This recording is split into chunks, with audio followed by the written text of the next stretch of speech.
Pace yourself. Life is about to get so much better for you. Pace yourself. Welcome back, happy people. Today we are thrilled to welcome Tatiana Handfield to the Pushing Your P's podcast. Tatiana's journey from being an educator to being a publisher is a testament to passion and perseverance. But those are not the two P's we're going to push on this episode. Today we'll be looking at pace and purpose. Join us as we dive into Tatiana's story and the exciting lessons she learned while bringing Happy, my new book, to fruition. If you've ever dreamt about writing your own book, get ready to be motivated. Sit back, relax, and let's get ready to push our pace.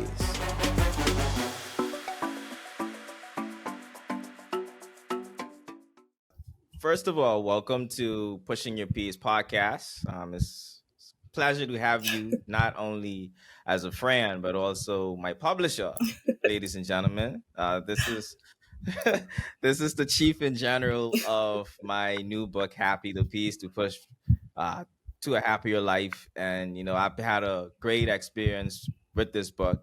And I'm going to give her an opportunity to talk about the book, but I'm going to push a P right now. And that P is purpose. So T, tell me about you finding your purpose as a publisher. How did you how did you know that this is something that you wanted to do for the rest of your life? That's a very good question. Well, for me, I grew up around a lot of books, around a lot of literature, around a lot of creative arts. So it felt natural going into publishing. Like, for example, I did in-depth training for my teaching career, but for publishing, it was so natural. I just picked it up one day and it took off from there. Obviously, I filled in the gaps where I needed to with training and all the other resources, but it just felt so natural because I grew up around books. I grew up writing. I grew up around people who loved books. So for me, like I said, it was a natural progression. Even though it was a natural progression for you, was there a point where you realized, okay, I want to do this? Like, well, what made you really pursue it? Well, in terms of like really pursuing it, for me, I self-published very young. I wouldn't say the experience was a rough one, but it wasn't an easy one. So I learned from there, and then I figured out, hey, maybe I can do this myself. Maybe it isn't so hard.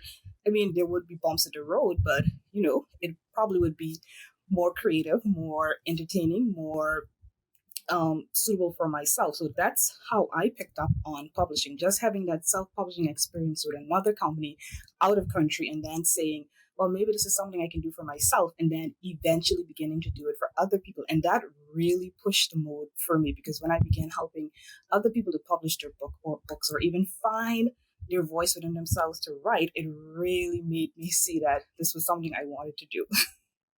How important is that as writers or persons to find their voice and articulate that?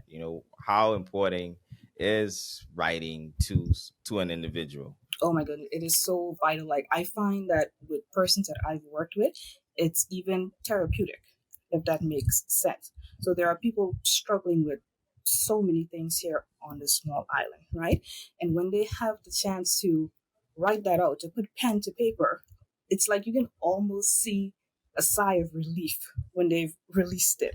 So for me, that was so empowering. It wasn't just something that I wanted to do to make money, because we know the publishing business isn't something that you go into for money right away. It takes time. But being able to help people in, just seeing them write or therapize or just do something that helps them to release any of the struggles that they've been going through, it just really, it really makes me see that it's worth it, that publishing is one of those industries that we don't give enough credit for helping people. So helping them find their voice through writing was definitely a big goal for me. And I've seen so many locals now writing books. Why do you think people are now becoming more comfortable with sharing their stories? I mean, first of all, I love that so much. Every time I see someone coming out with a new book, I am so quick to share it, because I love that. But I think now that people felt as if there was some sort of blockage years ago, ways they couldn't access this world of publishing, or even ways they couldn't find the access to put their voice out there. And now that they see how easy it is, now that they see how accessible it is, I think they're just taking it as far as it can go. And I love that. You read a lot of books. You've helped others write their stories. But who authors do you look up to? Which books? What's your like top 3 books of all time right now? Because I know there's many more you're gonna read, and yeah, but right now, your authors you go to, your 3 top books. Like, tell me about those. For some time now, because I'm deepening my connection, my spiritual connection with God, I've been reading a lot of Miles Monroe's study series. And before, it wasn't something that I would pick up. I would be honest, right? But a few months ago, I picked up one of his books and I started reading it. And then I started taking notes, and then I started comparing it to what I was reading before. And it just took off from there. It was such a revelation in terms of a lot of the things that he was saying. So that led me on a journey to reading even more books connected to, spiritual knowledge, spiritual education. So that's the vibe I've been on for the last few months. For me, I'm a fiction girl. I read a lot of fictional books.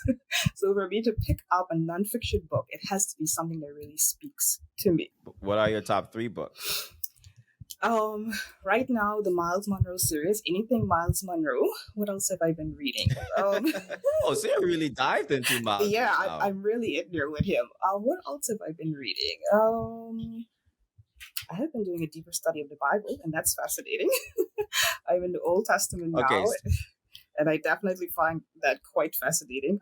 I'm someone that likes to study a lot, so anything I can pick up and study and analyze, that's me all the way. And of course, happy. I've been reading happy, and I've been finding so much motivation in it. So that's a top 3 for me now. So those are my I top 3. appreciate that. No, but I loved how you touched on happy. But we are gonna touch on it shortly. But I want you to advise the public about getting in the process of hooking up with you as a publisher if they have a story to tell. What is that process like? Sure. Most people from around the island know me. So they have my connections via Facebook. We have an actual Facebook page, Cyril and Dorsey Publishing, as well as Instagram. Like I said, people connect me face by face, or they call me via my phone number, which is 245-6432. They'll send me a WhatsApp, or they'll meet me in the store somewhere, and they'll just say, I have this story to tell. Do you think you can help me? And I'm just like, sure. Even though I say to myself, this is the last one I'm taking on for the year. I'm not taking any more on. I'll meet somebody the next day. Is there something you can help me with in terms of writing my story, in terms of publishing? And there's me going, sure. So it's quite easy to reach us. I usually do a one-on-one consultation, which is free, where you get to tell me about your book, where you want to see it going, where you want what you want to do with it in the future. Because some people just want to publish for themselves. They just want to have a book in hand that they can say, hey, this is my legacy. Some people want to take it a step further and have it regional, or have it put out there globally. So that's our process. Then we work through everything else step by step. And as you know, it can be a long process. That's one thing I always tell people when they talk to me. Publishing takes time. So It does. just It really does. bear with me. It takes time. But yeah. You would have read. Well, obviously, you work with the project Happy. Tell the audience about that experience. How with me. I mean, obviously, I reached out to you. I sent you the transcript. Mm-hmm. That anxiety sets in as a writer. Is Yeah. is this a good book? Yeah. You've spent so much time writing. Mm-hmm. Now you send it to the publisher, and then Mm-hmm. there's this waiting time. You're like, man, it's probably a Yeah. terrible book. She hasn't reached out to me, Yeah. and we you know the conversation me and you Mm-hmm. have. So I Yes. know that it's but I want you to tell the public about that whole process with Well, happy. well, for me, I think it was a pretty easy process. I don't know about you. Like working with you was a breeze because you had everything together. All I had to do was just connect the dots and put everything out there going forward. But basically, what we started with, like I said, was a consultation to figure out what you wanted to do with the book, where you saw it going, and what you wanted to do with it in the future. From there on out, I set the rest of my team to work. So whether it was developmental editing or proofreading or just going back and forth with you in terms of figuring out anything that was missing, getting the cover done, working on the cover, which you did brilliantly on, and just, that communication, the flow of communication was so easy with you. And I think it made the process go by just a little bit more smoothly. Thank you. But now tell us about Happy, the book itself. haPPy. Oh my goodness, you guys are gonna have a blast with haPPy.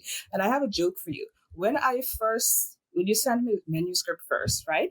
I didn't look at the P in terms of pace correctly, so I thought it was peace. So after we had gone through everything, and I'm putting like the information online into Amazon, I'm like, oh my god, I just made the biggest flounder of my life. This young man put peace into his book and I have pace. How am I going to fix this? And then I went back into it and I saw that it was actually pace, but that could not have been a Hey, coincidence in terms of how you outlined that chapter. So I'm glad I saw that, caught onto it. But that's one of the things that stands out for me with the book. All of the pieces are so brilliantly connected. And I love that. Purpose is connected to pace, which is connected to partnership, which is connected to power and parent. It's just wonderful. And the storytelling in it is amazing. I'm not a fan of nonfiction. I think I've told you that before.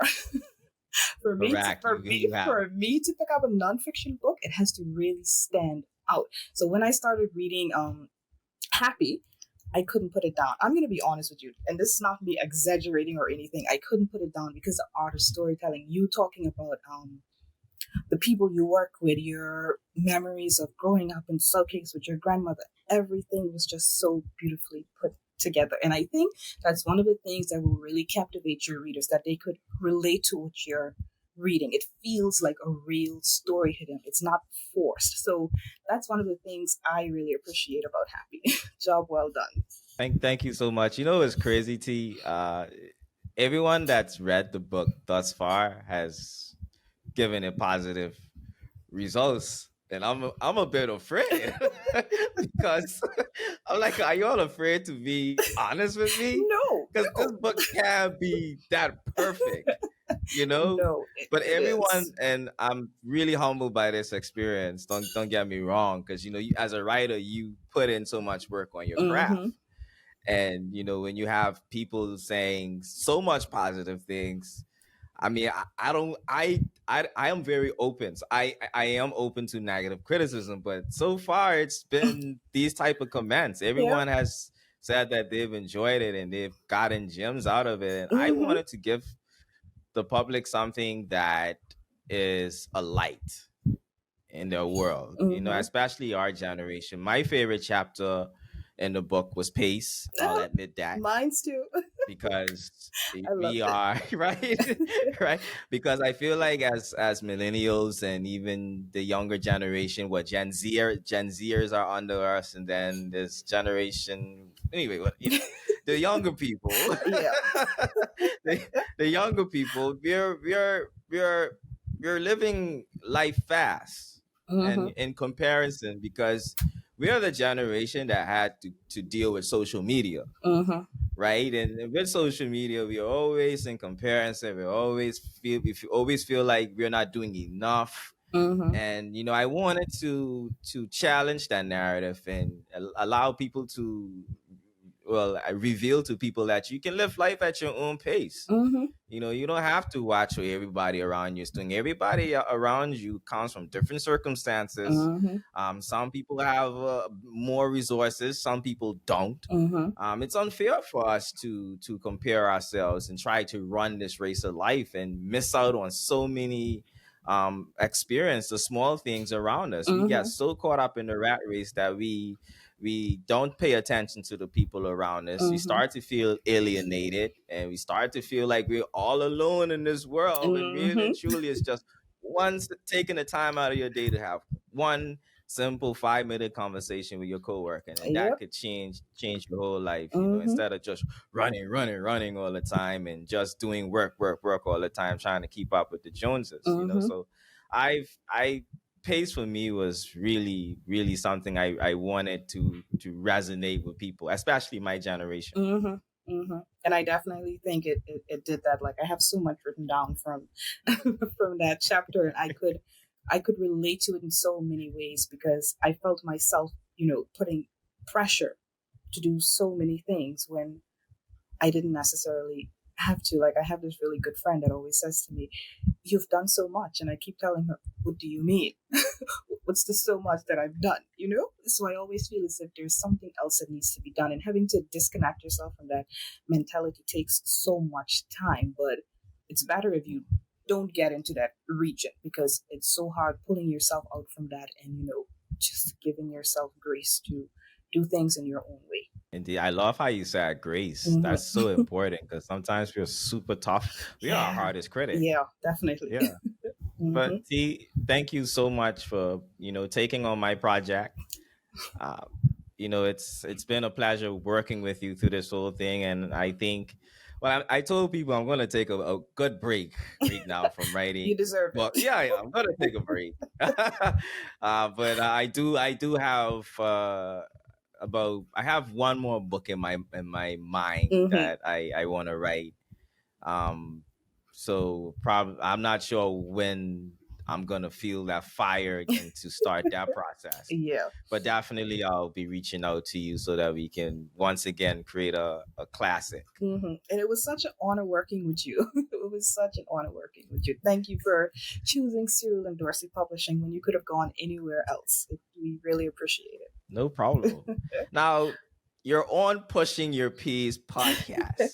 And so I'm gonna give you an opportunity now to push a P that has worked for you in your life. It doesn't have to be any of the 8 P's in my book. It can be your own personal P. Hmm. And I'll give you an opportunity to do that. Well, like I said from the get go, I enjoyed the pace portion, so that's what I'm gonna go with. That's my P pace because it was so important to me in terms of not like just my professional career, but also publishing, also being a creative. Pace is something that you need across all of those fields, especially with teaching, with publishing, with writing. It's not something that you can go through quickly. It takes time. And I tell people this every day, all the time. For me, I have had to work so hard on building time, using time cautiously, using time positively, not letting time take over me. And I think one of many things that stood out for me from that chapter was the idea of time being a human construct. And I know you said you didn't want to go into that in depth, and I could understand why because there's so much going on around it. But like that's one of my lines of defense whenever I tell people about time. It's a human construct. Obviously, it's a human construct that you have to abide by in terms of different areas professionally, and whatever else. But within that, you need to sort out what you need time for. Because for me, when I first started working as a teacher, teaching can be very overwhelming at times. So for me, it was like I was married to the job. I would get up at 6, make sure I'm at work by 7, make sure everything's planned out for the kids so my day couldn't be derailed. Like there were times where I probably wasn't even eating properly. You understand? Because I was so dedicated to what I was doing.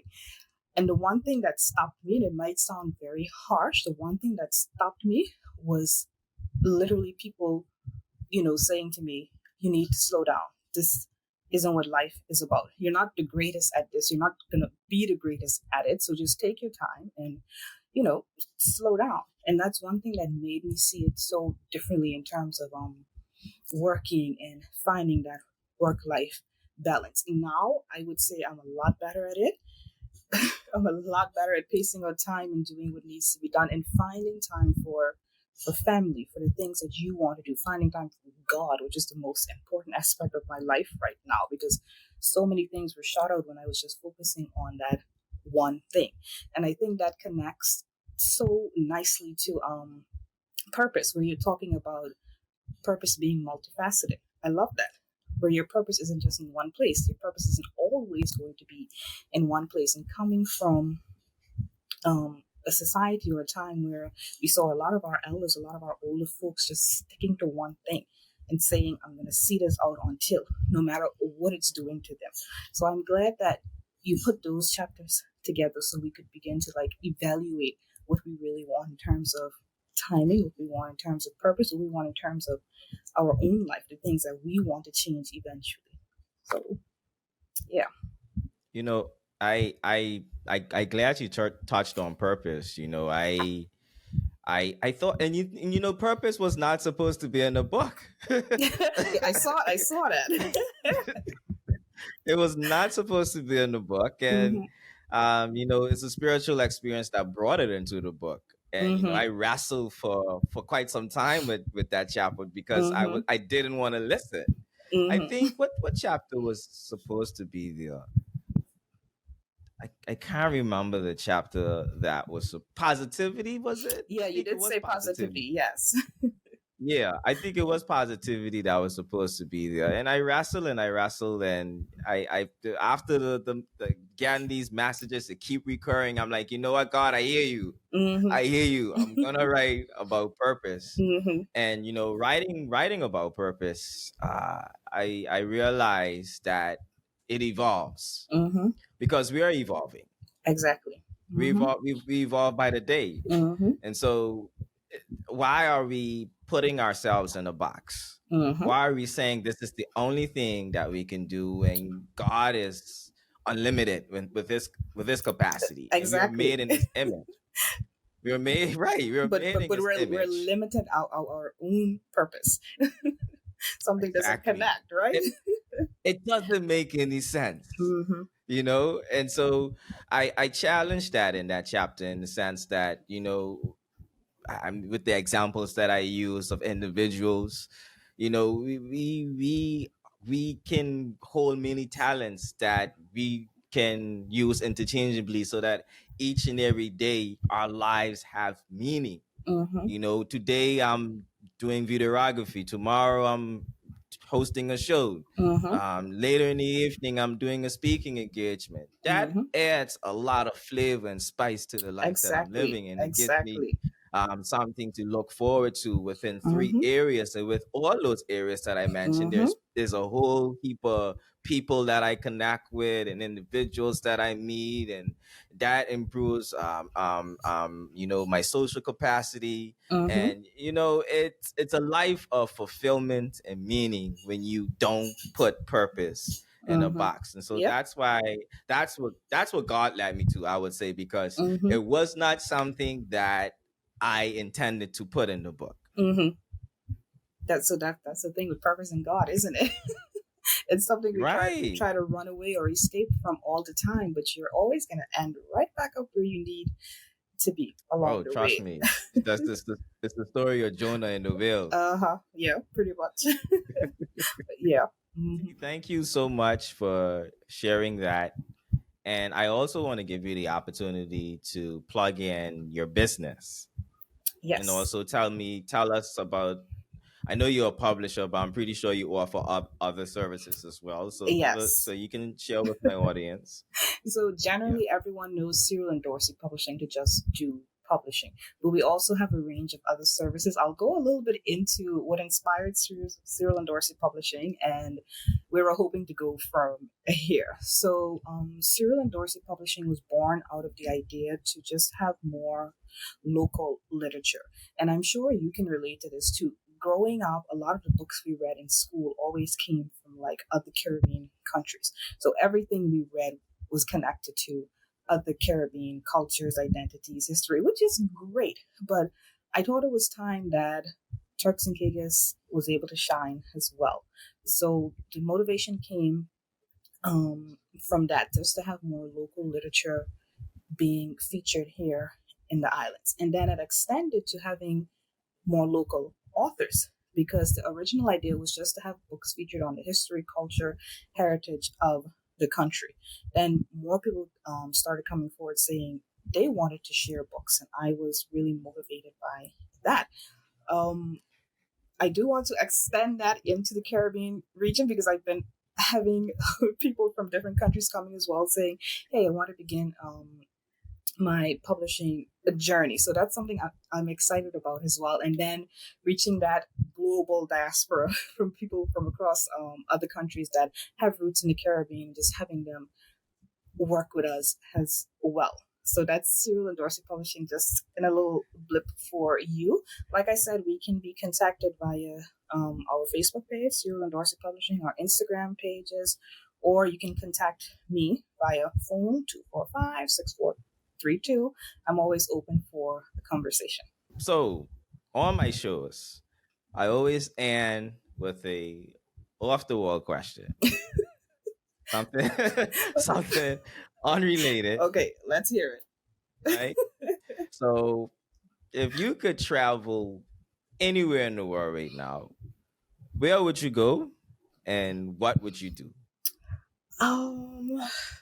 I've always wanted to go to Sierra Leone, because there's such a depth of history there, and not just for myself, but for the culture. Like, so many things stem from there that's connected to us historically and culturally, and I just want to be able to immerse myself in that. Right? So that's one of the places that I really want to travel to, and just take in everything that it has to offer. Just getting to know the people, getting to know their culture, getting to experience great food, all of that. So that's my top spot for now. If I'm able to ever go there, I would be so happy. I love that you chose an place in Africa. There's several places I want to visit in Africa. I just want to do a whole tour. African tour. Great. Yeah. Nah, I support that. I love it. Yeah. I love that. Definitely. T, it's been an absolute pleasure having you on Pushing Your Peers. You definitely pushed a lot of P's on this episode, from pace to purpose. Thank you so much for coming on. Do you have any final words? Thank you for the invite. Like I said, I'm so happy to have been here. Final words would definitely be pace yourself. Life is about to get so much better for you. Pace yourself. Ladies and gentlemen, you heard it from Tatiana Handfield. Pace yourself. It's been a pleasure having you all listen to Pushing Your Peers podcast. Make sure you like, subscribe, and follow. I'll see you next week.